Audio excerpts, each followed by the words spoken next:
Mother of all elections அப்படின்னு 2026 வர்ணித்தா அவ்வளோ பொருத்தமாக இருக்கும். அவ்வளோ பெரிய விஷயங்கள்லாம் நடந்திருக்கிறது. சில ஆண்டுகளுக்கு முன்னாடி சிலர் சொன்னால் நம்ம சிரிக்கக்கூடிய விஷயங்கள்லாம் இன்றைக்கி நினைவாகி இருக்கிறது. ஒரு புத்தம் புதிய கட்சி ஆட்சி அமைத்திருக்கிறது. ஆட்சி அமைத்த கையோடு 2 திராவிட பெருங்கட்சிகளையும் எதிர்க்கட்சி வரிசையில் அமர்த்தியிருக்கிறது. இந்த அரசை வர தவிர்க்க 2 பேரும் சேரும் அளவுக்கான ஒரு சூழல் உருவாகி இருக்கிறது. ஆனால் இன்றைக்கி ஒரு பெரும்பான்மை நிரூபிக்கப்பட்டு ஒரு ஃப்ளோர் டெஸ்ட்லேயும் நிறுவப்பட்டு தாவேக ஆட்சி தற்போது நிலைத்திருக்கிறத நம்ம பார்க்கின்றோம். இன்றைக்கி எதிர்க்கட்சி வரிசையில் திராவிட பெருங்கட்சிகள் 2. எது இந்த இயக்கத்துக்கு, குறிப்பாக புதுசாக வந்திருக்கக்கூடிய தமிழக வெற்றிக் கழகத்துக்கு சவால் விட போகிறது அப்படிங்கிற கேள்வி பிரதானமாக எழுந்திருக்கிறது. பிரதான எதிர்க்கட்சி அந்தஸ்தை திராவிட முன்னேற்றக் கழகம் பெற்றிருக்கிறது. அதுக்கு அடுத்த நிலையில் அதிமுக இருந்தாலும் கூட தமிழ்நாட்டை நெடுங்காலம் ஆட்சி செய்த கட்சி. அந்த கட்சி நிறைய பின்னடைவுகளை கடந்த காலத்தில் பார்த்துருக்கிறது. மீண்டும் சில பின்னடைவுகள், பிளவுகள் இதெல்லாம் பார்க்குறோம். இதுவும் கடந்து போய் ஒரு பலமான எதிர்க்கட்சியாக பரிமளிக்குமா? அதுக்கு அடுத்த நிலையிலையும் மீண்டும் தொடர்ந்து ஒரு ஃபீனிக்ஸ் பறவை போல எழுமா? இல்லை முதலமைச்சராக இருந்த திரு ஸ்டாலின் அவர்கள் கூறியது போல திமுக ஃபீனிக்ஸ் அது ஒரு பரிமளிக்கக்கூடிய ஒரு சக்தியாக எழுமா? இப்படி நிறைய கேள்விகள் எழுந்திருக்கிறது. வீழாத ஆளும் இல்லை, எழாத ஆளும் இல்லை அப்படிங்கிறத பார்க்கறது போல வீழ்ச்சியும் எழுச்சியும் மாறி மாறி வரும். இன்னைக்கு தமிழக வெற்றி கழகத்தோட யுகம் தொடங்கி இருக்கக்கூடிய நிலையில் இதோடைய விளைவுகள் என்ன? நிறைய கேள்விகள் நம் முன்னாடி இருக்கிறது. இந்த ஆட்சியும் கூட தன்னுடைய செயல்பாட்டை தொடங்கி இருக்கிறது. அதோடைய சில அம்சங்கள்லாம் கூட இன்றைய விவாதத்துடைய பேசு பொருளாக இருக்க போகுது. நம்முடைய திரு நாஞ்சில் கோலப்பன் அவர்கள் இணைந்திருக்கிறார், திரு பிரகாஷ் அவர்கள் இணைந்திருக்கிறார், டாக்டர் சுமந்த் அவர்கள் இணைந்திருக்கிறார், அதே போல திரு கே.சி. பழனிசாமி அவர்கள் இணைந்திருக்கிறார், மேலும் விருந்தினர்கள் இணைகிறார்கள். நான் டாக்டர் சுமந்த் கிட்டே இந்த நிகழ்ச்சியை ஆரம்பிக்கணும்னு நினைக்கிறேன். இப்போ நடந்திருப்பது அப்படிங்கிறது ஒரு டெக்டானிக் ஷிஃப்ட். ஸோ இதோடைய விளைவுகளை நம்ம இன்னும் உள் வாங்கிக்க, அதோடைய இம்ப்ளிகேஷன்ஸ் அன்ஃபோல்ட் ஆர்த்திக்கே கூட நாள் ஆகலாம்.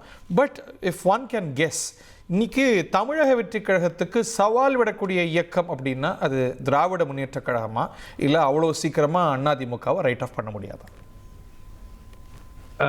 முதல்ல இந்த கேள்வியை நான் வேற மாதிரி பார்க்கறேன். இந்த கேள்வியை நம்ம இன்னைக்கு கேட்கிறோம்.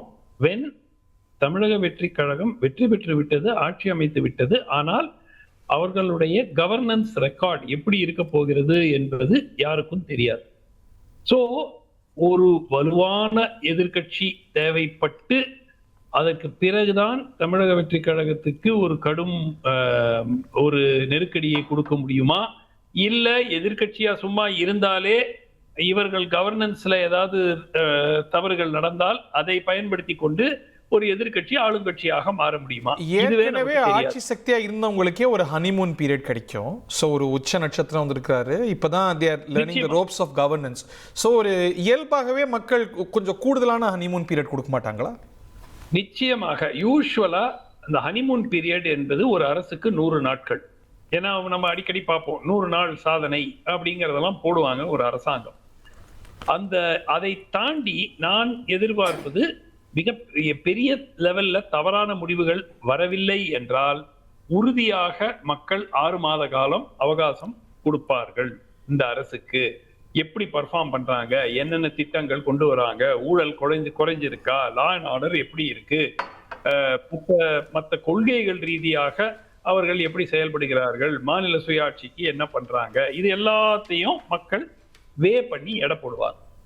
ஆனால் இன்றைய சூழல்ல ஆக்சுவலா நீங்க பாத்தீங்கன்னா திமுகவின் தயவில் தான் இந்த ஆட்சி நடக்கிறது. அதை நம்ம மறுக்கவே முடியாது. இன்று திரு திருமாவளவன் சொல்றாரு, நாங்க திமுக கூட்டணியில் தான் இருக்கோம் அப்படிங்கிறார். கம்யூனிஸ்ட் கட்சி தலைவர்களும் அதான் சொல்றாங்க. பட் ஒரு புது சேஃப்டி நெட் உங்களுக்கு உருவாக்கி இருக்கே. இப்போ 122 உங்க நம்பர்னு பார்த்தா 144ன்னு பரிமளிக்கிறாங்க. இல்ல அது அதிமுகவை பிளவுபடுத்தி அங்கிருந்து வர்ற பிரேக்அவே ஃபேக்ஷன் கட்சியை உடைச்சு அதை பண்றது. அதுக்கு நம்ம ஒரு இதால பிரச்சனை வந்துச்சுன்னா அதால சரியாவாதா? இல்ல, நான் அதுக்கு தான் சொல்றேங்க. இன்னைக்கு as of 8/5 on 18th May இந்த அரசாங்கம் திமுகவை நம்பிதான் இயங்கிக் கொண்டிருக்கிறது. ஏன்னா திமுகவினுடைய கூட்டணி கட்சிகள் திமுகவின் வற்புறுத்தலின் பெயரில் ஆதரவு தெரிவிச்சிருக்கிறார். நான் அந்த கடைசி பார்த்த வற்புறுத்தல் அறிவு நீங்க நிறைய மிஸ் இன்டர்பிரட் பண்றீங்களா? திமுக ஏன் வற்புறுத்த போகுது உங்களை ஆட்சிக்கு ஆதரவு கொடுக்கறதுக்கு? நம்ம பார்க்கிறோம், நிறைய செய்திகள் வந்துட்டு இருக்கு. அவங்க வந்து இதை தடுக்கிறதுக்கு வெவ்வேறு காம்பினேஷன்ஸ்ல ஒர்க் பண்ணிருக்காங்க. திமுக வற்புறுத்தல. அப்ப ஏன் நீங்க இன்னைக்கு நாங்க திமுக கூட்டணியில தான் இருக்கோம்னு சொல்றீங்க?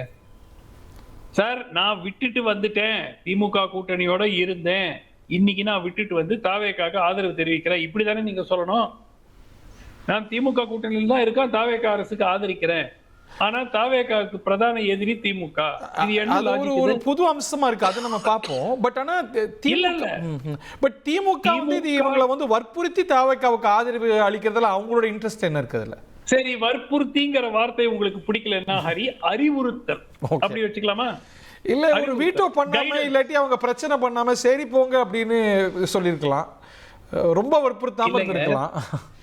அப்ப இல்லைங்க, சரி போங்கன்னு சொன்னா அவங்க இன்னைக்கு அங்கதானே இருக்காங்க.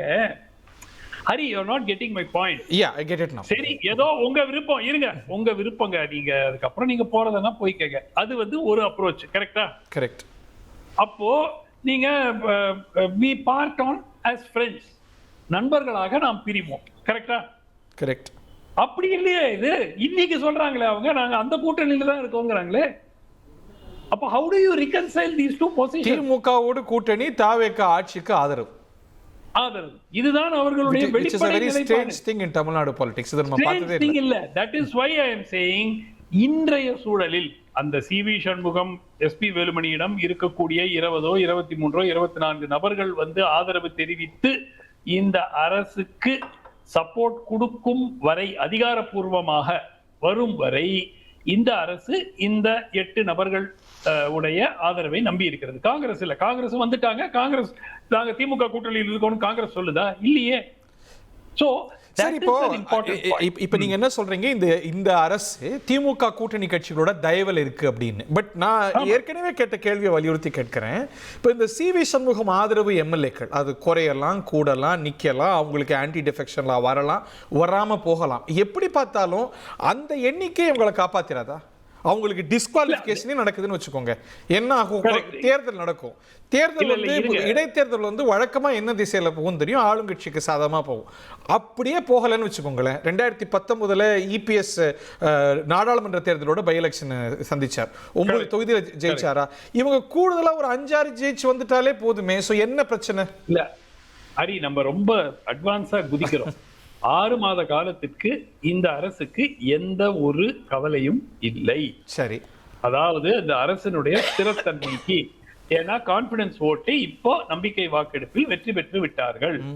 அடுத்த 5.25 மாதங்களுக்கு அவர்களுக்கு பிரச்சனை இல்லை. சரி, அதற்கு பிறகுதான் இந்த பேச்செல்லாம் வரும். அதுக்குள்ள இவங்க டிஸ்குவாலிஃபை ஆறாங்களா, அது பை எலெக்ஷன் வருதா, இல்ல டிஸ்குவாலிஃபையே ஆகாம அதிமுக ஒண்ணு சேர்ந்துருதா, இணைந்த அதிமுக தாவேக்காவுக்கு ஆதரவு கொடுக்குமா, இல்ல உங்க ஆதரவு எனக்கு வேணான்னு வாரா, இவ்வளவு விஷயங்கள் இந்த 6 மாதத்திற்குள் நடக்கக்கூடிய ஒரு வாய்ப்பு இருக்கிறது. பட் நாளைக்கு இந்த அரசுக்கு எந்த ஆபத்தும் இல்லை 6 மாத காலத்துக்கு.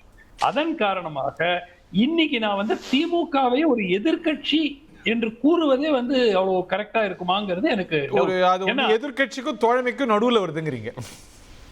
இல்ல, ஒரு கையில நாங்கள் எதிர்கட்சிங்கிறாங்க, இன்னொரு கையில எங்க கூட்டணி கட்சி போய் ஆதரவு தெரிவிக்கிறாங்க, அந்த கட்சிகளை தான் எங்க கூட தான் இருக்காங்க அப்படின்னு அந்த கட்சிகளே சொல்றாங்க. சோ நீங்க அது எனக்கு இந்த angle I am not able to understand whether the DMK whose allies are supporting this government and sustaining this government, அவங்க ஒரு எதிர்கட்சியா? நீங்க சட்ட ரீதியாக அவர்கள் எதிர்கட்சி தலைவர் திரு உதயநிதி ஸ்டாலின், இதெல்லாம் நான் ஏத்துக்கிறேங்க. ஆனால் பிஹைண்ட் தி சீன்ஸ் உண்மையான எதிர்கட்சியாக எப்படி இந்த கட்சி செயல்பட முடியும் அப்படிங்கிறது. நீங்க திமுக கேக்குறீங்களா, திமுகவோட அலைஸ் கேக்குறீங்களா? எடப்பாடியாவது நம்பிக்கை வாக்கெடுப்புல எதிர்த்து வாக்களிச்சாரு, நீங்க வெளியே போயிட்டீங்க, அதுவே ஒரு நிலைப்பாடு தானே. எதுக்கு வெளியே போனோம் சார்? நீங்க கவனிச்சு பார்த்தீங்கன்னா தெரியும், மற்றவங்க எல்லாம் கரெக்ட் பண்ணலாம். திமுக வந்து இதற்கு முன்னாடி நம்பிக்கை வாக்கெடுப்பு எப்பெல்லாம் நடந்திருக்கோ இப்போ எதிர்த்து வாக்களிச்சதா எனக்கு நினைவு இல்லை. கடந்த முறை அவங்க டிஸ்குவாலிஃபை ஆயிட்டாங்க. ஜானகி எம்ஜிஆர் காலத்திலையும் கூட அவங்க வந்து எதிர்த்து வாக்களிச்சாங்கன்னு எனக்கு தோணல. So that has been their strategy or their track record. ஸ்ட்ராட்டஜினா நீங்க அவங்க நினைத்திருந்தா 2017ல ஆவிக்குள்ளேயே இருந்து சமத்தா எதிர்த்து வாக்களிச்சிருக்கலாம். அன்னைக்கு வாக்களிக்கல. அது வந்து ஒரு ஸ்ட்ராட்டஜிக் ரீசனா பார்க்கறேன். சரி, இந்த நம்பிக்கை வாக்கெடுப்பில் எதிர்த்து அளித்தாலும் விஜய் வெற்றி பெற்றிருப்பார் இல்லையா? எக்ஸாக்ட்லி. ஏன்னா ஏற்கனவே உங்க கூட்டணி கட்சிகளை ஆதரவு தெரிவிக்க சொல்லிட்டீங்க. அவங்களும் ஆதரவு தெரிவிச்சாரு, கடிதமும் கொடுத்துட்டாங்க ஆளுநர்கிட்ட. அவங்க வாக்களிக்க போறாங்க. எப்படிமோ இந்த அரசு நம்பிக்கை வாக்கெடுப்புல ஜெயிக்க போகுது. டாக்டர், உங்க வாதத்தை சுருக்கணும்னா திமுக என்ன செய்து? அது எதிர்கட்சியா, அது ஆளுங்கட்சிக்கு ஆதரவு அளிக்க சப்ளை கூட்டணி கட்சிகளை சப்ளை பண்ணிருக்கிற கட்சி அப்படின்னு கேக்குறீங்க? Is that your question? கூட்டணி கட்சிகளை அனுப்பி ஆதரவு தெரிவிக்க கூறிய ஒரு அமைப்பு பிரதான எதிர்க்கட்சியாக செயல்படுவது அப்படிங்கிறது ஒரு ஒரு ஒரு क्वेश्चन மார்க். ஓகே, அந்த क्वेश्चन மார்க்கை கேட்போம். வந்து ஆமா, திமுக அதுக்காக வந்து எதுவும் எதிர்க்கட்சியா செயல்பட மாட்டாங்கன்னு நான் சொல்லல. But at the end of the day நான் திரு ஸ்டாலின் அவர்கள் விருப்பப்பட்டால் இந்த அரசுக்கு பெரும் நெருக்கடியை கொண்டு வர முடியும். முடியாதா? முடியும். பட் அந்த நெருக்கடி தான் சிவிஎஸ் உடைய வருகையினால சமாளிக்கப்பட்டிருக்கா இல்லையா நம்ம தொடர்ந்து விவாதிப்போம். பட் திமுக பத்தி ஒரு கேள்வி கேட்டிருக்கிறீங்க. Who better to answer? DMK செய்தி தொடர்பாளர் திரு சாதிக் நம்மோடு இணைகிறார். விசித்திரமா இருக்கீங்க. உங்களுக்கு கூட்டணி கட்சிகள் எல்லாம் அந்த பக்கம் ஆதரவு அளிக்க வைப்பீங்களாம், நீங்களே அவங்கள திட்டுவீங்களாம். வித்தியாசமா இருக்கு, விளங்கிக்கவே முடியல. அவங்களாவது விளங்கிக்கிறாங்களா அப்படிங்கிறாரு டாக்டர். இல்ல, நீங்க வைத்திருக்கிற தலைப்பு முதல்ல பிரதான எதிர்கட்சியா யார் வருவார் என்று வைத்திருக்கிற தலைப்பு தவறு. ஆளுங்கட்சியை யார் இயக்கி கொண்டிருக்கிறார்கள் அப்படி தலைப்பு வைத்திருக்கணும். நீங்க பிரதான எதிர்கட்சினா திராவிட முன்னேற்ற கழகம் தான் பிரதான எதிர்கட்சியாக இருக்கிறது.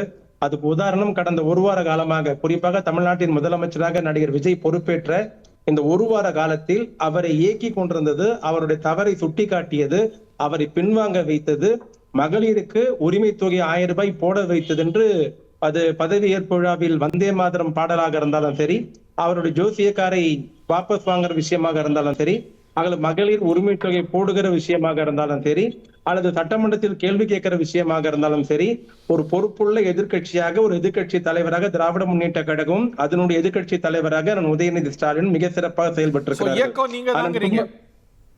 என்னங்க இயக்கம் நீங்க தாங்கிறீங்க?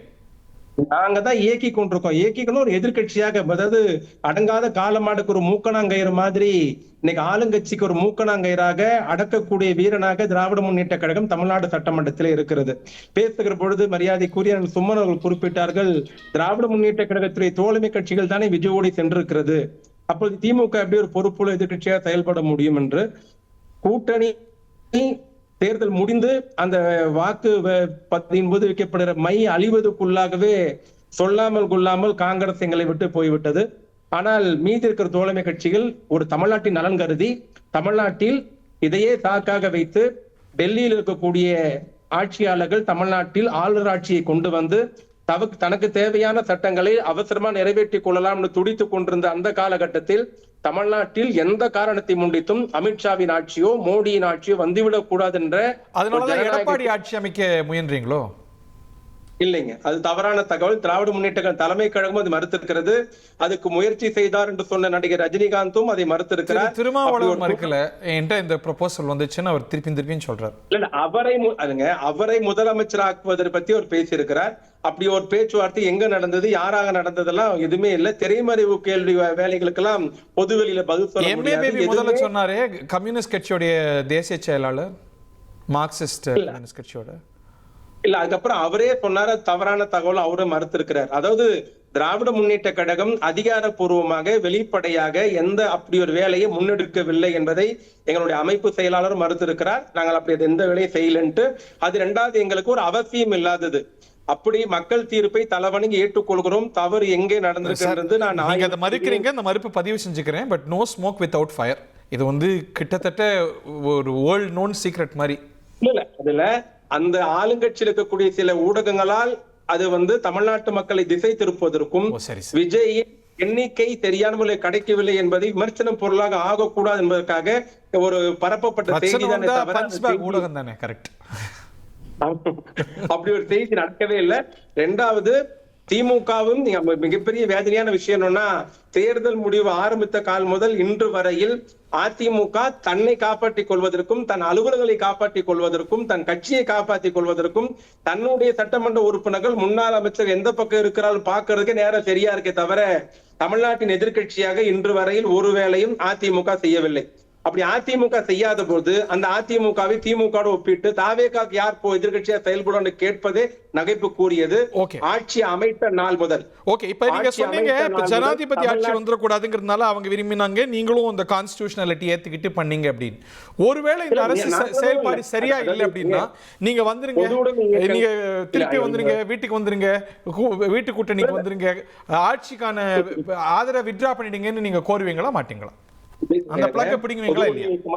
பொது உடைமை இயக்கமாக இருந்தாலும், அண்ணன் விடுதலை சிறுத்தைகள் திருமாவளவனாக இருந்தாலும், இந்திய முஸ்லீம் கையா காதர் மொய்தீனாக இருந்தாலும் நாட்டின் நலன் கருதி நாங்கள் ஆதரவு தந்திருக்கிறோம் சொல்லியிருக்கிறார்கள். அப்படி தமிழ்நாட்டு மக்களுக்கு எதிராக, கலாச்சாரத்துக்கு எதிராக, மொழிக்கு எதிராக, சிறுபான்மை மக்களுக்கு எதிராக நடிகர் விஜய் ஒரு முடிவை எடுப்பார் எனில் அதை பரிசீலிக்க வேண்டிய பொறுப்பு பொது உடைமை இயக்கங்களை சார்ந்தது. ஒரு சில மாதத்துல உள்ளாட்சி தேர்தல் வந்துரும், அவங்க உங்களோட ஃபைட் பண்ணுவாங்களா இல்ல அங்க ஃபைட் பண்ணுவாங்களா? இங்க பாதி அங்க பாதியா? இங்க பாதி அங்க பாதிலாம் இருக்க மாட்டாங்க. அவங்க இப்ப சொல்லிருக்கிறது, நாட்டின் நலன் கருதிதான் நாங்கள் தாவேகாவுக்கு சட்டமன்றத்தில் ஆதரவு தந்திருக்கிறோம், அதனால் திமுக கூட்டணியில் தொடரும் என்று சொல்லியிருக்கிறார்கள். இப்பதான் அவங்க 10 நாள் தான் ஆகியிருக்கு. 10 நாள்ல பல சறுக்கள். இந்த 10 நாளில் 37 கொலைகள், ஏறத்தாழ 10 பலாத்காரம், பாலியல் கற்பழிப்பு, பாட்டலுக்கு 10 ரூபாய்.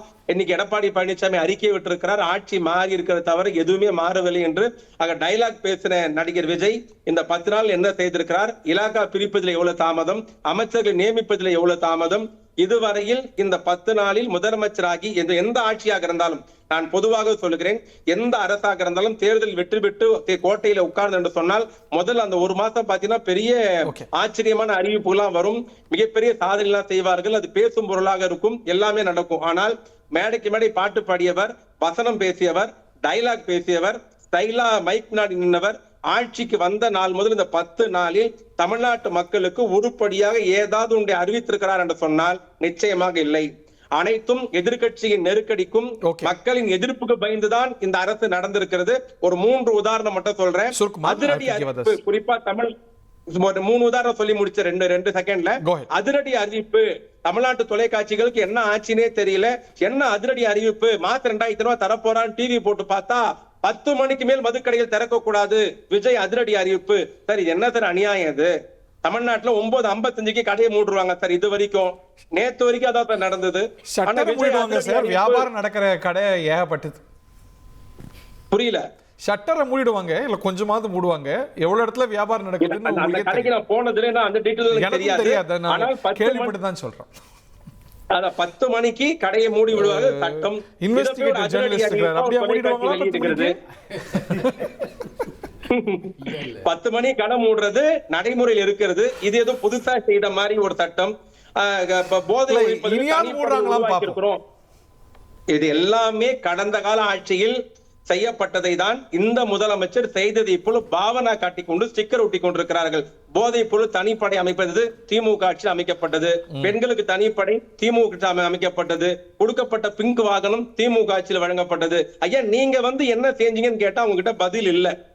ஆகதான் சொல்றோம், திராவிட முன்னேற்ற கழகம் இன்னைக்கு பிரதான எதிர்கட்சியாக மக்களின் குரலாக மக்களின் எண்ணங்களை ஆளுங்கட்சிக்கு எடுத்து சொல்லக்கூடிய இடத்தில் இருக்கிறது. இந்த அரசு செய்கிற ஒவ்வொரு தவறையும், ஒவ்வொரு அலட்சியத்தையும் நிச்சயமாக மக்கள் மன்றத்திலும் சட்டமன்றத்திலும் திராவிட முன்னேற்ற கழகம் ஓங்கி ஒழிக்க செய்யும். Okay, point well taken. திரு பிரகாஷ் கிட்ட கேட்கணும்னு நினைக்கிறேன். இன்னைக்கு அவங்களுக்கு ஆரம்பத்தில் போன வார நிலை அப்படின்னு பார்த்தா விசிகா, கம்யூனிஸ்டுகள் 2, IOML இவங்களை நம்பித்தான் இந்த ஆட்சி அப்படின்னு. பட் அதை தாண்டி போயிடுச்சு. இன்னைக்கு ஒரு புது லேயர் ஆஃப் சேஃப்டி உங்களுக்கு வந்திருக்குன்னு பார்க்க முடியாதா? இன்னொரு லேயர் ஆஃப் சேஃப்டியும் வந்திருக்கு. என்னது? அதாவது இப்போது நீங்கள் சொன்னீங்களே திமுக கொஞ்சம் சுவிட்ச் அமைச்சு ப்ளக்கை பிடிங்கி, அதெல்லாம் கிடையாது. கிடையவே கிடையாது. திருமாவளவன் இன்னைக்கு பேட்டியில் ரொம்ப கேட்டகரிக்கலாக சொல்லியிருக்காரு, நாங்கள் அமைச்சரவையில் டேக் பார்ட் பண்ணுவோம், அதுக்கான டிஸ்கஷன் போகுது. அதில் நான் அமைச்சராகணும் அப்படின்ற எதிர்பார்ப்பும் எங்கள் கட்சி மத்தியினர் நிலவுதுன்னு திருமாவளவன் சொல்கிறார். ஒன்று. ஸோ அவங்க ஆட்சிக்குள்ளே வந்துட்டா திமுக கூட்டணியில் தொடர முடியுமா? அதெல்லாம் தொடர முடியாது அவங்களால. ஆட்சிக்குள்ளே நீங்கள் வந்துட்டிங்கன்னா ஜஸ்ட் லைக் காங்கிரஸ் ஸ்விட்சிங் on the alliance, another alliance. அது திருமாவளவனுடைய நிலை. அவரை க்ளோஸாக ரீட் பண்ணும்போது எனக்கு அதான் புரியுது. அதே க்ளோஸாக ரீட் பண்ணும்போது அவர் அந்த அணியில இந்த அணிக்கு நிரந்தரமாக மாறுறாரு.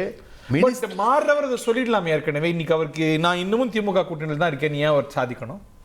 அது ஒரு லைன் தான் ஹரி. அது போகிற போக்கில் நாங்கள் வந்துலாம் திமுக கூட்டணியில் தான் இருக்கோம், அப்படி தான் உடன்படுறோம், அப்படி தான் போகிறோம்லாம் மெதுவான டிரான்சிஷன்ங்கிறீங்களா? இல்லை, it is a speed transition. ஏன்னா அவங்களுக்கு பவர் தேவை. அந்த பவருக்குள்ள திருமாவளவன் டேக் பார்ட் பண்ணுறாரு. உள்ளாட்சி தேர்தலில் தாவேகாவோடு கூட்டணியில் போட்டிடுவாரா திமுக கூட்டணி? தாவேகா கூட்டணியில் தான் திரும்ப போட்டிடுவார். கம்யூனிஸ்டுகள் அப்படி கிடையாது. அது அங்கே அந்த 4 பேர் தான் டிஃப்ரென்ஸ் உங்களுக்கு, ரைட்டுங்களா? கம்யூனிஸ்டுகள் வந்து நீங்கள் சொல்கிற மாதிரி பாஜகவுக்கு ஆதரவு நிலை எடுக்காத வரைக்கும் அவங்க வந்து கண்டினியூ பண்ணுவாங்க. ஆனால் காங்கிரஸ் டேக் பார்ட் பண்ணுது. ஐயூஎம்எல்லும் அவங்க ஒரு ராஜ்யசபா சீட்டு, ஒரு மந்திரி பதவி, இத்தியாதி சோஃபா இதெல்லாம் பார்த்துட்டு தான் அவங்க உள்ளே வந்திருக்காங்க. அதனால் IUML will go with TVK. So உங்களுக்கு வந்து அந்த சுவிட்சை பிடுங்குறது, சுவிட்சை எடுக்கிறது, இந்த கதையெல்லாம் கிடையாது. பவர் ஸ்டிக்ஸ் எவ்ரிதிங் இல்லைங்களா? Power is a magnet. அது வந்து ஸ்டிக் பண்ணிடுச்சு. என்னை பொறுத்த வரைக்கும் திமுக கூட்டணி உடைந்தது. அது வந்து திருப்பி ரிட்டர்ன் வந்து பழைய கூட்டணின்ற வடிவத்துக்கு திமுக கூட்டணியால் வர முடியாது. எக்ஸப்ட் ஒரே ஒரு ரிசர்வேஷன் தான் கம்யூனிஸ்டுகள் மட்டும்தான் அதில் டிஃப்ரென்ஸ். ஸோ உங்கள் கணிப்பில் வர்ற தேர்தல், உள்ளாட்சி தேர்தல் தான் அடுத்து வர வேண்டியது. அதில் வந்து தாவேகா பக்கம் தான் ஐயூஎம்எல், விடுதலை சிறுத்தைகள், காங்கிரஸ். இந்த அதிமுகவில் பாவங்க கூட இருந்தவங்கெல்லாம் சார், இந்த அதிமுகவில் கூட இருக்கிறவங்க வந்து அவங்க வந்து என்ன அந்த ஒரு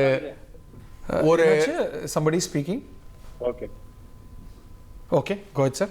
சார், அதிமுக கூட்டணி வந்து இந்த பத்மாசுரன் மாதிரி தான். டான்ஸ் ஆடிட்டு கையை தலையில் வச்சு தன்னைத்தானே எரிச்சிக்கிற கதை தான், ரைட்டுங்களா? இவங்க பண்ண விஷயம் வந்து இவங்களே அழிச்சிக்கிற விஷயம். இவங்களுக்கு ஆல்ரெடி எக்ஸ்பீரியன்ஸ் இருக்குது. 18 எம்எல்ஏக்கள் தினகரநாதன் அது எதிர்பார்த்து தான் ஆனதை பார்த்துக்கலான்னு அந்த விளைவை எதிர்நோக்கி தான் இந்த முடிவு எடுத்திருக்காங்கன்னு ஒரு புரிதல் இருக்கு. அது வந்து இவங்க பண்ணுறது ஒரு பெரிய எக்ஸ்பெரிமெண்ட்டு. வேலுமணின்றவர் வந்து எடப்பாடியை ஓவர்டேக் பண்ணிட்டு கட்சியை கைப்பற்றி ரெட்டையிலையும் வாங்கி அதுக்கப்புறம் நான் தான் கட்சி அப்படின்ற அடிப்படையில் வந்து அதுக்கப்புறம் எடப்பாடி சைடில் இருக்க எம்எல்ஏக்களையும் இழுத்து, அது ஒரு ரூட்டு.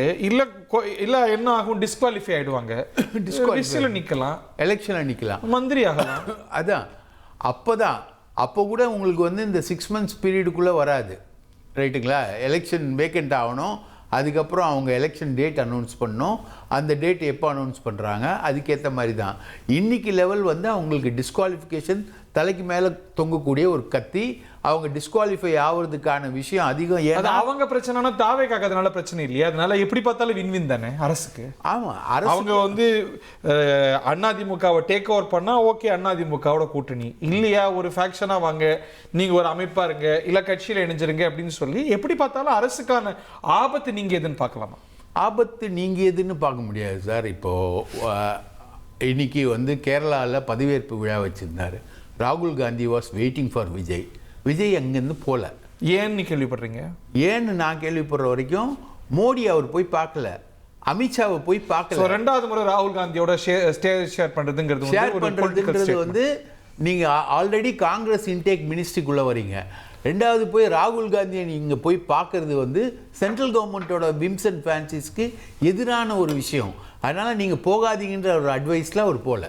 ராகுல் Gandhi was waiting, everything was ready. ஒரு வகையில் கொள்கை ரீதியாக பார்த்தா தப்புன்னு சொல்லலாம், பட் ஒரு கால்குலேட்டட் மூவ் தானே. நமக்கு வந்து காரியம் முக்கியமா வீரியம் முக்கியமா? தமிழ்நாட்டுக்கு ஆக வேண்டியது நிறைய இருக்கு. அங்கே போய் மோதிட்டு இருப்பாங்களா பெறுவாங்களாங்கிற கணக்கு. சூப்பர். நீங்கள் கம்யூனிஸ்டுகளுடைய ஆதரவோட இங்கே இருந்துக்கிட்டு நீங்கள் வந்து காரியம் முக்கியம் வீரியம் முக்கியம்னு போக முடியுமா? உங்களுக்கு தெரியாத பினராயி விஜயன் கம்யூனிஸ்டாக இருந்துட்டு மத்திய அரசுலேருந்து எவ்வளோ அனுகூலத்தை இருந்தாரு. அனுகூலம் பெற்றது வேறங்க. அவரை நீங்கள் வந்து பிஜேபியுடைய ஏஜென்ட்னு ராகுல் காந்தி பிரச்சாரம் பண்ணார். ராகுல் காந்தி அவர் பிஜேபி ஏஜென்ட் மாற்றி திட்டிப்பாங்க, அந்த மாதிரி பிரச்சாரம் பண்ணார். அது வேறங்க. ஆனால் இன்னைக்கு போல. ஸோ பிஜேபி டுவர்ட்ஸ் பிஜேபி வந்து விஜய் எப்படின்றது இன்னும் கிளியர் ஆகலை.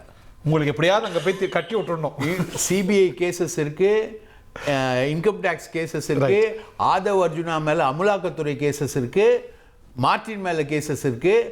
இந்த கேசஸ் எல்லாமே இந்த கவர்மெண்ட்டை வந்து பைண்டிங்கு.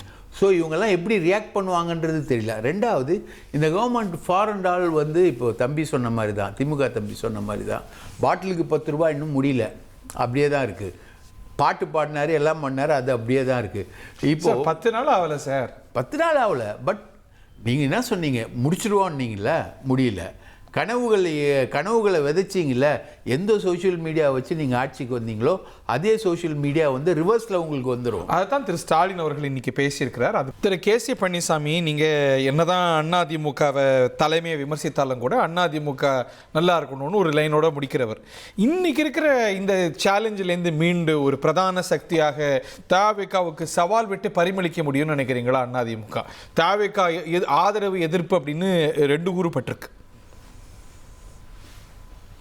நிச்சயமா முடியும். ஏன்னா இந்த தாவேக அரசாங்கத்துக்கு ஆதரவு என்பது, ஆதரவு அளித்து வாக்களித்தவர்கள் 35% கீழே தான், 35 கூட எட்டலை. அப்ப இந்த அரசாங்கத்துக்கு எதிராக வாக்களித்தவர்கள் 65% பேர் வந்து இருக்கிறாங்க. அப்ப பெரும்பான்மையான தமிழ்நாடு, அது எந்த அரசாங்கத்துக்கும் அப்படிதான் சார். அது ஏன் இது இங்கே என்ன, what is unique about this? Narendra Modi ஒரு வேவ்ல 14 வென்றாருமாங்க. அவர் ஆதரவளிச்சவங்களோட எதிர்த்து வாக்களித்தவங்க தான் அதிகம். 19 தேசிய அளவில் வேவு. எந்த கவர்மெண்ட் எடுத்துக்கோங்களேன், போன டிஎம்கே கவர்மெண்ட் அது வந்து ஒரு கூட்டணி அரசாங்கமாக நரேந்திர மோடி அவர்கள் காலத்தில் இருந்தது. இரண்டாவது வினோதம் என்பது, இன்றைய இந்த அரசாங்கத்துக்கு முட்டு கொடுத்து காப்பாற்றுவது திமுக கூட்டணியில் வெற்றி பெற்ற சில கூட்டணி கட்சிகள், அதிமுகவில் வெற்றி பெற்ற சில சட்டமன்ற உறுப்பினர்கள். இது வந்து இவர்களுக்கு ஒரு நிரந்தரமானது அல்ல. சுமன் சார் சொன்ன மாதிரி திமுக கூட்டணியில் வென்றவர்கள் அடுத்து தேர்தல் என்று வந்தால் திரும்ப திமுக கூட்டணிக்கு சென்று விடுவார்கள். அதிமுகவிலிருந்து ஆதரிப்பவர்களது நோக்கம் அதிமுக தலைமையை கைப்பற்றுவது, யார் அதிமுகவை கட்டுப்படுத்துவது என்பதுதானே ஒழிய விஜயை ஆதரிப்பது என்பது அல்ல. இதை வந்து அவர் தொடர்ந்து எதிர்நோக்க முடியாது.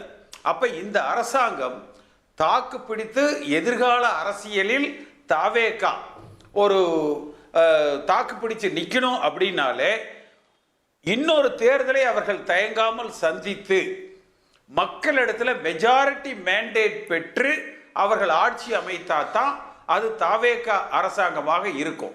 இந்த ஆட்சி பல நினைக்கிறீங்களா? இல்ல நான் மக்கள் மாண்டேட்டை தெளிவா பெறணும்னு நினைக்கிறேன் அப்படின்னு சிஎம் வந்து 5 வருஷத்துக்கு முன்னாடி ஒரு நிலைப்பாடு எடுக்க வாய்ப்பு இருக்குன்னு நினைக்கிறீங்களா?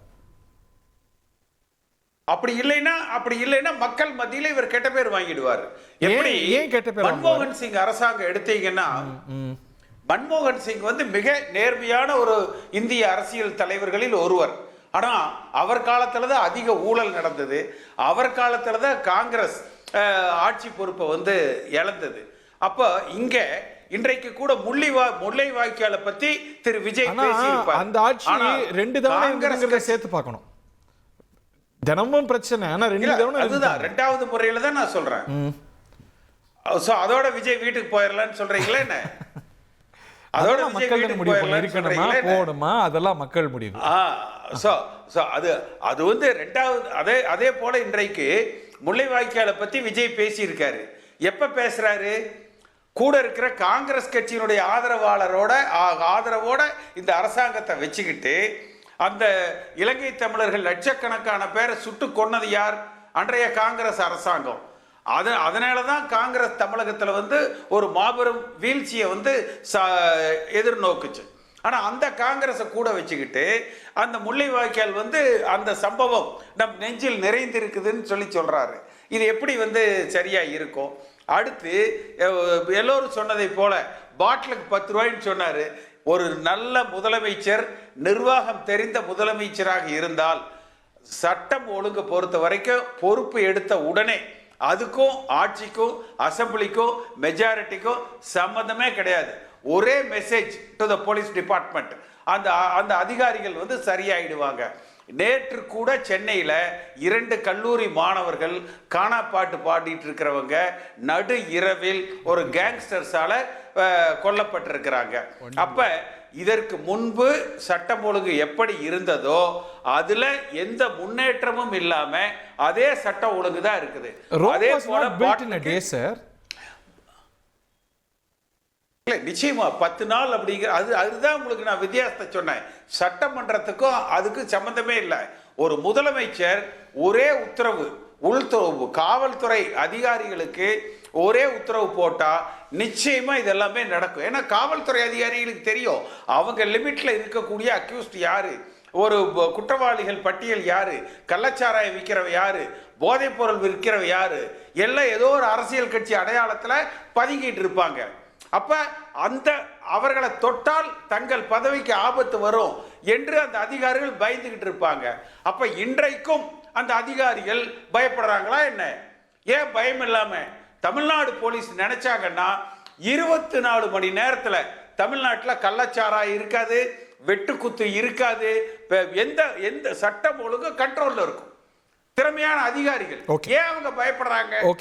எல்லா சமூக விரோதிகளும் ஏதோ ஒரு அரசியல் கட்சிக்கு பின்புலத்தில் இருக்கிறாங்க. அதனால அவர்களை தொடுவதற்கு அந்த அரசாங்கத்தினுடைய முக்கிய பொறுப்பில் இருக்கிறவங்களுடைய ஆதரவு இருக்கிறதுனால அவங்க தொடர்றதுக்கு பயந்துக்கிறாங்க. இந்த அரசுக்கு சவால் இருக்குன்னு கருதுறீங்க. ஆனா சவால் விடக்கூடிய எதிர்க்கட்சியா அதிமுக வர முடியும்னு நினைக்கிறீங்களா? நிச்சயமா அதிமுக வரணும்.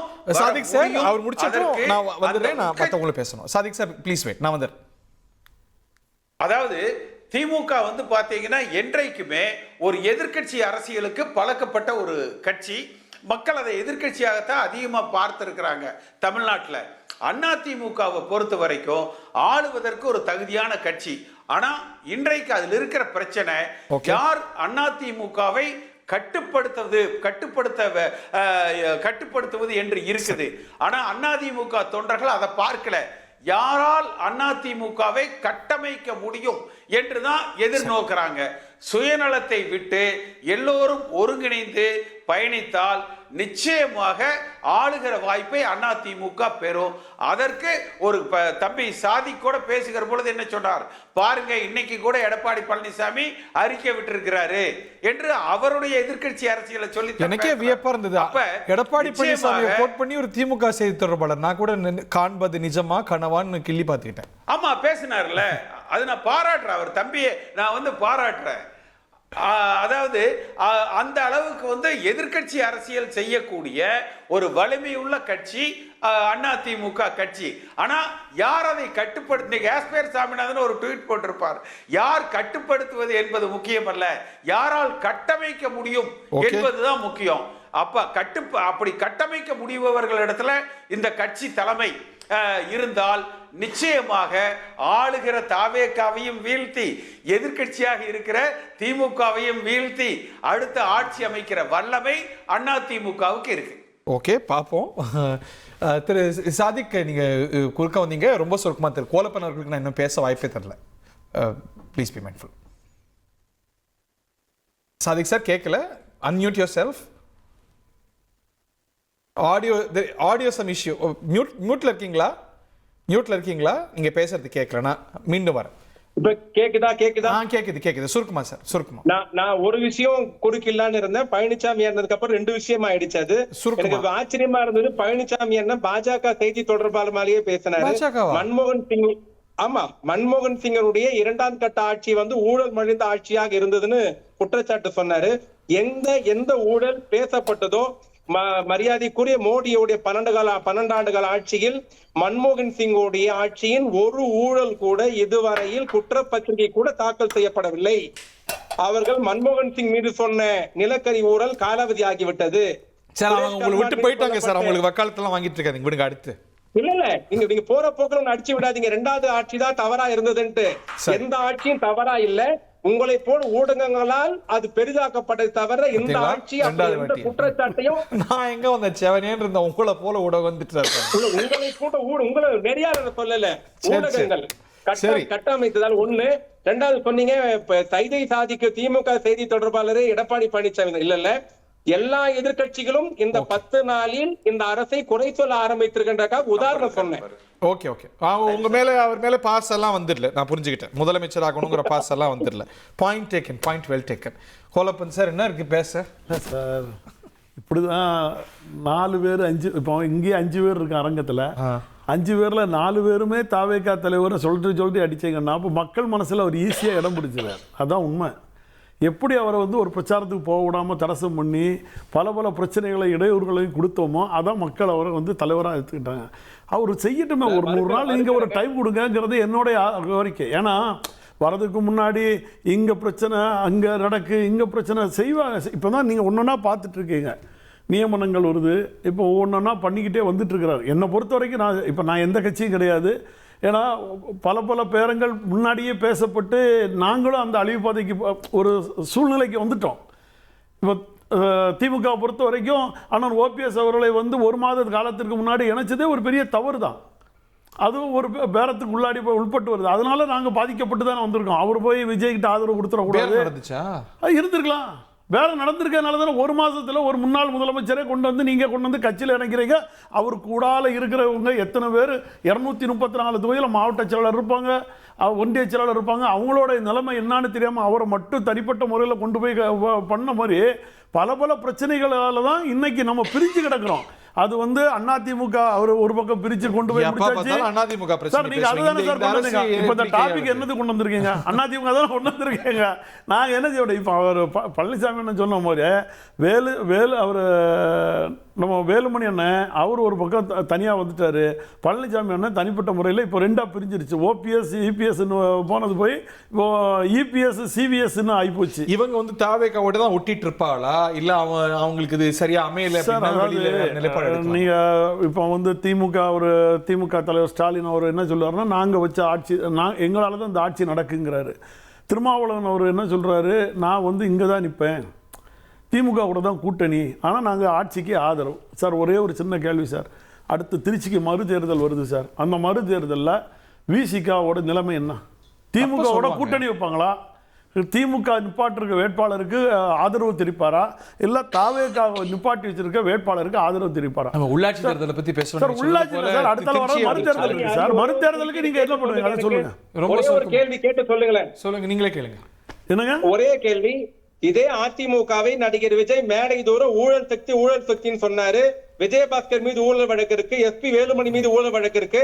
அந்த ஊழல் வழக்கில் எஃப்ஐஆர் பதிவு செய்யப்பட்டவர்களை முதலமைச்சர் போய் நேரி சந்தி தாழ்வ போடலாமா? இதுதான் தூய சக்தியா? நான் என்ன கேக்குறேன், அந்த முதல்வர் மேல இருந்த வழக்குகளை எல்லாத்தையுமே அந்த 5 ஆண்டு காலத்துல நீங்க என்ன செஞ்சிட்டீங்க அதை சொல்லுங்க.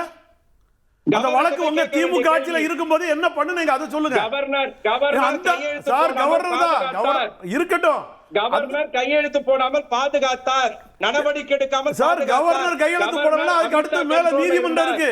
நீதிமன்றத்துல போய் அமெண்ட்மென்ட் போறீங்க. பலமுறை விஜயபாஸ்கருடைய குட்கா வழக்கில் இல்ல நீதிமன்றம்னு ஒண்ணு போய் நம்ம சார் 7.5 கூட கையெழுத்து போடாம இருக்கும்போது போய் கவர்னர் கையெழுத்து போடலன்னு நீதிமன்றத்தை நாடி போய் வாங்கினவர் தான். அதே மாதிரி நீங்க வந்து அவர் நீதிமன்றம் போய் நாடி போய் வாங்கல. தவறான தகவல். திமுக கவர்னர் மாளிகை முற்றுகை இல்ல அது மறுக்கல. கண்டிப்பா 7.5க்கு நீங்க திமுக போன்ற கட்சிகள் வந்து கவர்னர்கிட்ட போராடுறது உண்மை, நான் மறுக்கல. மறுக்கிறதுனால அந்த 7.5 வெளியில வந்துங்கிறத நான் மறுக்கல. அது மாதிரி ஏன் செய்யல? ஊழலை ஆதரிக்கிறாரா? இப்ப அது மாதிரி ஏன் செய்யல? நடவடிக்கை எடுப்பாரா? பொறுத்த வரைக்கும் பாருங்க, நீங்க 5 ஆண்டு காலம் கொடநாடு வழக்கு நீங்க என்ன கையில் எடுத்தீங்க சொல்லுங்க. கொடநாடு வழக்கு என்ன சார் கையில் எடுத்தீங்க? கொடநாடு வழக்கு என்ன சார் நீங்க உங்களோட அறிக்கையில தேர்தல் அறிக்கையிலே கொடுத்திருந்தீங்களா? அதுக்கு முடிவு என்னாச்சு? 5 ஆண்டு காலம் அத சொல்லுங்க. 5 ஆண்டு காலம் என்ன நடந்துச்சு சொல்லுங்க. கொடநாடு வழக்கு ஒரு முன்னாள் முதல்வரோட இலாக்கால நடந்தது சார். அதாவது இப்போதைக்கு என்ன பொறுத்த வரைக்கும் ஒரு ஆட்சிக்கு வந்திருக்காங்க, அவங்களுக்கு நம்ம ஜெயலலிதா வீட்டு டிரைவர் கொள்ளை வழக்கில் அந்த பிஎஸ்எல் தொடர்பை கேட்டு 1.5 வருஷம் 3 வருஷமா ஒன்றிய சர்க்காருக்கு கடிதம் எழுதி இன்று வரையில் செல்போன்ல யார்கிட்ட பேசுற தகவலை மோடி அரசு கொடுக்கல. அப்போ உங்களால எதுவுமே 5 ஆண்டு காலம் செய்ய முடியல. உங்களால 5 ஆண்டு காலம் உங்களால மோடி அரசுக்கு எதிராக வேலை செய்ய முடியல. சாதிக் சார் மோடி அரசு தரலனா அதை எதிர்த்து எந்த நீதிமன்றத்தை திமுக அரசு நாடியது சொல்லுங்க. கடிதம் போட்டிருந்தாங்க. கடிதம்லாம் இல்லைங்க. இது என்னங்க புறா விடுற தூது விடுற காலமாங்க? இது என்ன புறா தூது விடுற காலமாவா? எந்த கோர்ட்டை திமுக அரசு நாடியது? அந்த கேஸ் எவ்வளவு சென்சிட்டிவ் கேஸ், அந்த கேஸ்ல உரிய நீதியை பெற்று தரணும். ஜெயலலிதாவுடைய மர்ம மரணத்துல சம்பந்தப்பட்டவங்களை நடவடிக்கை எடுப்போம்னு சொன்னீங்க. அது என்ன ஆச்சு? இந்த இதுல எந்த கோர்ட்டை, கொடநாடு வழக்கை பத்தி 100% எனக்கு தெரியும். கொடநாடு வழக்குல எந்த கோர்ட்ல திமுக அரசு பண்ணிச்சு சொல்லுங்க? கீழ் நீதிமன்றத்தில் தடையாணை பெற்ற காரணத்தால் அந்த வழக்கு உயர் நீதிமன்றத்துல எந்த தடையாணையும் இல்ல. சும்மா கதையெல்லாம் விடாதீங்க. உயர் நீதிமன்றத்துல தடையாணை எல்லாம் கிடையாது. நீங்க அதுல பர்சூட் பண்ணல, அதுக்கு ஒழுங்கான முயற்சி எடுக்கல. அது எடப்பாடி பழனிசாமிக்கு எதிராக முதலமைச்சராக இருந்த ஜெயலலிதாவுடைய தோட்டத்தில் நடந்த கொலைகள். திரு பழனிசாமி அவர்கள் அந்த அக்யூஸ்ட் இல்லையே? இல்ல அடுத்தது நான் பேசிட்டு இருந்தாலும் அவர் வந்து கேசிபியும் வராரு. நான் சுமந்த் விரிவா போவோம். கேசிபி சார் இதை மட்டும் ஒண்ணு முடிச்சு தாராளமா சொல்லுங்க. You also join. KCP sir ரொம்ப சுருக்குமா? இல்ல, அதாவது ஒரே விஷயம்தான். அவரு தம்பி சாதிக் சொன்னாரு விஜயபாஸ்கர் குறித்து விஜய் அந்த ஊழல் குற்றச்சாட்டு அதிமுகவை பத்தி சொல்லியிருக்காரு அப்படின்னு. அப்ப விஜய் திமுக ஊழல் பத்தி சொன்னதெல்லாம் உண்மைதானே? அதெல்லாம் சாதிக்கு வந்து ஒத்துக்கிறாரா? இல்ல அவர் தொடர்ந்து விட கூடாது. சந்திப்போம், சட்டமன்றத்துல சந்திப்போம், நீதிமன்றத்துல சந்திப்போம். ஆனா நீ தோல்ல கை போட்டிருக்கிறது யார்? இல்ல அத நீங்க தான் போட்டிருக்கீங்க. அதனாலதான் உங்க தோழமை கட்சிகளை அவர்களோட அனுப்பி வச்சு தோழமை கட்சிகளை அனுப்பி அவங்க தோல்ல கை போட்டுக்கிட்டது உங்க ஊழல் வழக்குகளை அவர்கள் கிளறக்கூடாது என்பதற்காகத்தான் உங்க தோழமையை அவங்களுக்கு அனுப்பிச்சு அவங்க தோல்ல நீங்க கை போட்டு. இல்லன்னா கவர்னர் ஆட்சி வரட்டுமே சார். ஏன் கவர்னர் ஆட்சி வரக்கூடாது? கவர்னர் ஆட்சி வரட்டுமே. நீங்க கவர்னர் ஆட்சி நீடிக்க கூடாது. சொல்லுங்க. முதலமைச்சர் உடனே தேர்தல் சொல்லுங்க. இருந்தால் பிரச்சனை. கவர்னர் ஆட்சியை மறுதேர்தல் வைக்க சொல்லுங்க. சென்னை சிபிஐ நீதிமன்றம் 3 முறை தலையில கொட்டுது. ஏன் இன்னும் ஆக்ஷன் எடுக்கல, ஏன் சார்ஜ் ஷீட் ஃபைல் பண்ணலன்ட்டு அந்த குற்றச்சாட்டுக்கு ஆளானவருடைய வீட்டுக்கு போய் முதலமைச்சர் போறாருன்னா இது நடைமுறை சரியா? நீங்க தானே மாற்றத்தை கொண்டு வருவேன்னு சொன்னீங்க. இதுதான் புதிய மாற்றமா? இதுதான் மக்கள் ஓட்டு போட்டாங்களா? ஐயா பழைய நீங்க தப்புன்னு சொல்லிட்டு ஆட்சிக்கு வந்தீங்க. நீங்க புதுசா வந்தவரும் நீங்க செந்தில் பாலாஜியை பத்தி உங்க தலைவர் என்னெல்லாம் பேசியிருக்காரு அந்த வீடியோ எல்லாம் பாருங்க சாதிக். அதே செந்தில் பாலாஜிய மிகப்பெரிய உங்க தலைவர் பழைய கதை டாக்டர் சுமந்த் கிட்ட இந்த பகுதி ஆரம்பிக்கணும்னு நினைக்கிறேன். எப்படி தமிழ்நாடு அரசியல் இந்த டெக்டானிக் ஷிஃப்டோடைய விளைவா உருவாயிட்டு இருக்குன்னு நினைக்கிறீங்க? ஒன்னு தாவேக்கா, இன்னொன்னு திமுகன்னு சொல்லி வந்தார். அந்த திசை நோக்கி போகுதா? ஏடிஎம்கேக்கு ரிசர்ஜன்ஸுக்கு பாசிபிலிட்டி இருக்கா? தமிழ்நாடு லேண்ட்ஸ்கேப் வந்து எப்பவுமே கணிக்கத்தக்கதா திமுகவே அதிமுகன்னு ஒரே டெம்ப்ளேட் இருந்தது. ஒரு புது டெம்ப்ளேட் வந்துட்டு இருக்கோம். we are still figuring it out. Doctor Sumanth உங்களுடைய வியூ? இல்ல, என்னை பொறுத்த வரைக்கும் it's too early to say எந்த பக்கம் போகுதுங்கிறது ரொம்ப பிரிமெச்சூர். என்ன காரணம் அப்படின்னு பாத்தீங்கன்னா தாவேகா உடைய ஐடியாலஜி சித்தாந்தம் எதை நோக்கி நெருங்கி இருக்க போகிறது? திராவிடத்தை முழுமையாக அவர்கள் ஏற்றுக்கொள்கிறார்களா, பாதி ஏத்துக்கிறாங்களா, கால்வாசி தான் ஏத்துக்கிறாங்களா? இது நமக்கு ஒன்றும் தெரியாது. அவர்கள் இதுவரைக்கும் அந்த தலைவர்கள் ADMK is a bit of everything. ஒரு சென்ட்ரலிஸ்ட் அமைப்பா இருக்கா, அது போல ஒரு ஸ்பேஸ் இதை எடுத்துக்கலாம். அப்படி இருக்கலாம், அதுதான் நான் சொல்றேன். அந்த மாதிரி இருந்ததுன்னா நிச்சயமா அது திமுக வர்சஸ் தாவேகாவாக மாறக்கூடிய ஒரு வாய்ப்பு இருக்கிறது. ஒருவேளை இவர்கள் திராவிட சித்தாந்தத்தின் கொள்கைகளும் சித்தாந்தத்தையும் கடுமையாக வந்து ஏற்றுக்கொண்டு விட்டார்கள் அப்படின்னாக்கா அப்போ அந்த எதிர் அணிங்கிறது ஒரு அதிமுக போன்ற ஒரு சென்ட்ரிஸ்ட் குரூப் ஐடியாலஜியும் ரொம்ப பெருசா இருக்கக்கூடாது, எல்லாருக்கும் எல்லாம் அப்படிங்கிற ஒரு அப்பீலோட இருக்கக்கூடிய ஒரு கட்சியாக இருக்கலாம். அது அதிமுகவா தான் இருக்க முடியும் என்று நான் சொல்லவில்லை, அதிமுகவை போன்ற ஒரு கட்சியாக இருக்கலாம். இல்ல பை டிசைனே அந்த இடத்தை தான் இவங்க பிடிச்சிருக்காங்கன்னு பார்க்க முடியுமா? நம்ம வந்து Innocent to not read this. இல்ல இல்ல இல்ல ஒரு பக்கம் இப்போ தமிழ் இந்த தேசியம் தேர்தல் சொல்றாங்க, ஒரு பக்கம் திராவிடம் சொல்றாங்க, பெரியாரும் சொல்றாரு, நெத்தியில அரகஜா வச்சிருக்காரு. they are bit of everything. நம்ம அதை நம்ம accept பண்ணுவோம். and it has worked for ADMK. ஒரு மாஸ் லீடர் கட்சி, he is a mass leader, it could work for him. இல்ல இது வரைக்கும் அவங்களுக்கு அது ஒர்க் ஆயிருக்கு. இதனால தொடர்ந்து இது ஒர்க் ஆகும் என்று எந்த உத்தரவாதமும் இல்லை. ஏன்னா ஏதேனும் ஒரு காலகட்டத்தில் they have to take a stand. நாளைக்கு டெல்லி ஏதாவது ஒரு முடிவு எடுக்கிறாங்க, அதை எதிர்க்கிறதுக்கு எவ்வளவு தூரம் இவங்க போராட போறாங்க அப்படிங்கிற பார்க்கும்போது சரி இவங்க இந்த கொள்கைக்கு எவ்வளவு பிடிப்பு இருக்கு அப்படிங்கிற தெரிய வரும். நான் just giving an example. But நான் ஃபண்டமெண்டல் பாயிண்ட் என்னன்னா, தாவேகா ஒரு ஐடியாலஜிக்கலி கமிட்டட் பார்ட்டியாக இருந்தால் அது திமுகவை பெருமளவுல பாதிக்கக்கூடும். ஐடியாலஜியே இல்லை, ஒரு ஜெனரல் சென்ட்ரிஸ்ட் பார்ட்டி, எல்லோருக்கும் எல்லாம் அப்படிங்கிற பேசிஸ்ல போனாங்கன்னா நிச்சயமா அது திமுக ஒரு ஐடியாலஜிக்கலி ஸ்ட்ராங் பார்ட்டி வர்சஸ் தாவேகா அப்படின்னு மாறலாம். தாவேகா அண்ணா திமுகவினுடைய இடத்தை பிடிக்கலாம். அதுதான் நமக்கு இன்னும் தெரியல. இவங்க எங்க நிக்கிறாங்கிறது நிக்கிறாங்களா உட்கார்றாங்களா எதுவுமே தெரியாது இருப்பதனால we cannot கேரண்டியா இப்படிதான் போகும்னு சொல்ல முடியாது. Okay, point taken doctor. எல்லாருடைய இறுதியான கருத்தையும் கேட்க வேண்டிய தருணம்னு நினைக்கிறேன். கோலப்பன் சார். சார், அதாவது சொல்லிட்டு வந்த இடையில அப்படியே டைவர்ட் பண்ணிட்டேங்க. அவர் அறிக்கை மட்டும் அவர் சாதிக்க சொல்றது பார்க்காதீங்க. சட்டமன்றத்திலேயே எதிர்க்கட்சி தலைவரை பார்த்து கும்பிட்ட அண்ணன் எடப்பாடி பழனிசாமி பார்த்தீங்களா? அப்பவுமே ஒற்றுமை இருந்தா இல்லையா? நீங்க பாருங்க, அவரை பார்த்து உங்க எதிர்க்கட்சி தலைவருக்கும் என்னுடைய வாழ்த்துக்கள் நன்றின்னு சொன்னார் பாருங்க. சார், மரபு இருக்கட்டும். என்னைக்கு அதுக்கு முன்னாடி வரைக்கும் என்ன நடத்திட்டு இருந்தீங்க? இவர் கார்பெட்டுங்கிறதும் சார், இது உள்ளுக்குள்ள ஒரு பெரிய அசைன்மெண்ட் போட்டு அவர் விஜய் திரும்பியும் ஆட்சி கட்டில் உட்காரக்கூடாது, ஒரு நாள் ஒரு நொடி பொழுது கூட அவர் உட்காரக்கூடாதுன்னு சொல்லி பயங்கரமான திட்டங்கள் தீட்டப்பட்டது. நம்ம ஆதவ அர்ஜுனா போன்றவர்கள்லாம் சொன்னாங்க யார் யாரெல்லாம் பின்னணியில் இருந்து பண்ணினாங்கன்னு.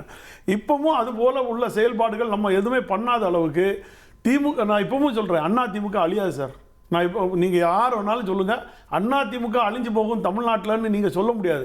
அதனுடைய வாக்கு வங்கி இன்னைக்கு 1 கோடியை தாண்டி தான் நிற்குது. இன்னைக்கு நீங்கள் பார்த்துக்கிட்டாலும் 1 கோடி வாக்கு இருக்குது.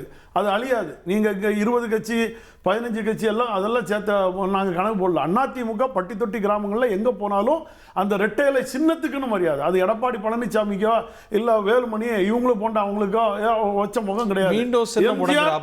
அங்கிற முறையில் அதுவும் முழுக்க எம்ஜிஆருடைய வாக்கு வங்கிகள் இன்னைக்கு இருக்கு. அதை தாவேக்கா அவங்க கைப்பற்றாங்க. அதை தன் பக்கம் இழுக்கிறாங்க. அங்கே எம்ஜிஆருக்கு முக்கியத்துவம் கொடுத்தாலும் சரி, அம்மாவுக்கு முக்கியத்துவம் கொடுத்தாலும் சரி, அந்த மாதிரி உள்ள தொண்டர்களை சார், ஒரு தொண்டை கண்ணீர் விட்டு அம்மாவை பார்த்து தண்ணீர் விட்டு அழுதுகிட்டு கையெழுத்து போடுறாரு. அவரை அவர் விஜய் பார்த்துக்கிட்டு அரவணைக்கிறார். நீங்க அரவணைக்கிறாரு, நான் பார்த்துக்கிட்டேங்கிறார். நல்லா புரிஞ்சுருங்க, நான் பார்த்துக்கிட்டேன் உங்களாங்கிறார். அப்போ அந்த பார்க்க கீழ்மட்டத்தில் இருக்கிறவங்க எல்லாம் தாவேகாவும் அதிமுக ஒண்ணுங்கிற மனதில். ஏன்னா இங்க நீங்க அடிச்சுக்கிட்டு இருக்கிறீங்க, சண்டை போட்டுட்டு இருக்கீங்க, உங்களுக்குள்ள ஒற்றுமை இல்லை. நீங்க இப்போ கட்சியை விட்டு இப்போ ஒரு அறிக்கை கொடுத்துருக்காரு அண்ணா எடப்பாடி பழனிசாமி, ஆலமரத்தை வெட்டுவது. அதை விட நீங்க என்ன பண்றீங்க? நீக்கிறவர் எல்லாம் 2016 இருந்து நான் நீக்கிறவன் போனவன் அத்தனை பேரை நான் அரவணைக்கிறேன்னு முதல் அறிவிப்பு கொடுக்க சொல்லுங்க. நான் மனம் மாறி விட்டேன்னு சொல்லுங்க. அதுவே பெரிய அதிமுக வளர்ச்சி தான் என்ன பொறுத்த வரைக்கும்.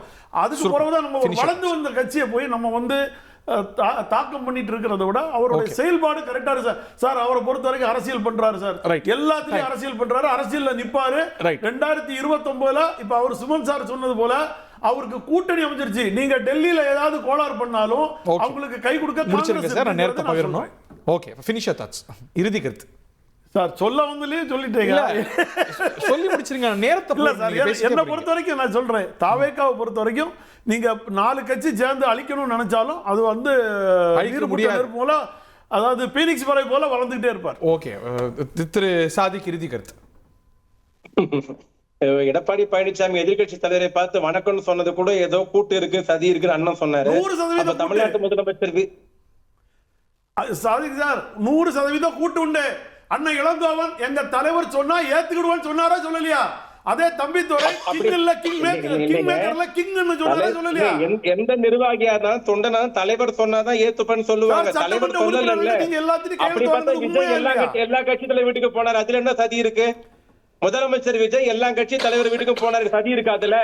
கூட்டு இருக்கா, ஓகே, எதிர்கால சார், பிளான் நான் இருக்கா? முதலமைச்சர் சார், அப்படி நான் இல்லைங்க. ஒரு சொல்றது- நாகரிகம் கருதி அரசியல் சார், நான் நாகரிகத்தை சொல்றது ஒரு முன்னாள் முதலமைச்சர் எதிர்க்கட்சி Finish your தலைவரை thoughts, பார்த்து நேரம் வணக்கம் குறைவா. சொன்னதுக்கே நீங்க இவ்வளவு முடிச்சு போட்டீங்கன்னா, அப்ப வீடு தேடி போய் விஜய் போனார், அதுக்கு என்ன காரணம்? ஓகே, ஓகே, உங்க இறுதி கருத்து என்ன?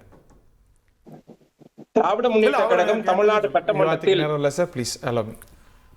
தமிழ்நாடு சட்டமன்றத்தில் மக்களின் குரலாக ஒலிக்கும், மக்களின் பிரச்சனை எடுத்து சொல்லும். ஓகே, இந்த அரசுக்கு ஒரு மூக்கணாங்கயராக இருக்கும். இடிப்பாரில்லா ஏமாற மன்னன், கெடுப்பாரில்லா கெடும் வள்ளுவன் குரலுக்கேற்ப இந்த அரசுக்கு சிம்ம சொப்பனமாக தமிழ்நாடு எதிர்க்கட்சி தலைவர் அண்ணன் உதயநிதி ஸ்டாலின் செயல்படுவார். நன்றி. திரு கேசிபி இறுதி கருத்து ரொம்ப சுருக்கமா.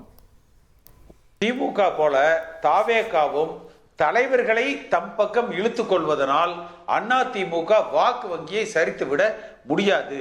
நிச்சயமாக வலிமையான ஒரு கட்சியாக அதிமுக இருக்கும்.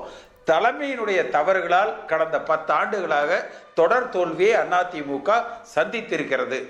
ஒன்று அந்த தலைமை திருந்த வேண்டும், அல்லது அந்த தலைமை மாற்றப்படுகிற பொழுது நிச்சயமாக வலிமை பெற்ற அதிமுக மீண்டும் ஆட்சி அமைக்கும். நன்றி sir. Prakash sir, you have the last word. Sir, நீங்கள் எந்த கட்சிகள் யாரை விட இந்த அரசை உருவாக்குனது சமூக வலைத்தளங்கள்.